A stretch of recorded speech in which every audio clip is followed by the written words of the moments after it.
வணக்கங்க. இது அங்காளம்மன் சத்யா வீடியோ. இது என்னன்னாங்க, நேத்து அங்காளம்மன் வேஷம் மலையனூர்ல அமாவாசை ஊஞ்சல் அப்போ போட்டது. அந்த வேஷ பொருட்கள் எல்லாமே கொண்டு வந்து வைப்போங்க. காலையில சாமி ரூமில் வச்சு, அந்த அம்மாவுக்கு பிடிச்ச கறி குழம்பு செஞ்சு, அந்த அம்மாவுக்கு ஒரு படையல போட்டுட்டு, அதுக்கப்புறம் தாங்க அந்த பொருட்கள் எல்லாம் சுத்தம் பண்ணி மேலே பேக் பண்ணி வைப்போம். அடுத்த அமாவாசைக்கு தான் எடுப்போம் அத. அமாவாசைக்கு முன்னாள். அப்படி பண்ணும்போதுங்க, அந்த அம்மா என்ன சொல்லுதுனாங்க, அங்காள பரமேஸ்வரி, பெரிய கற்பூரமாக வச்சுட்டு நீ வெளியே போயிரு.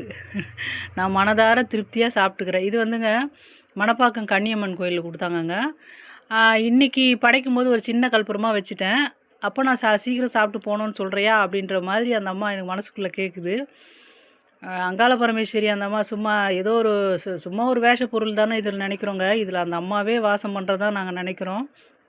அதோடங்க இன்றைக்கி கறி குழம்பு எச்ச பண்ணாமல் டேஸ்ட்டு கூட பார்க்காம தான் நம்ம குழம்பு படையல் போட்டோம். ஆனால் அந்த குழம்பு அவ்வளோ அற்புதமாக இருக்குதுங்க.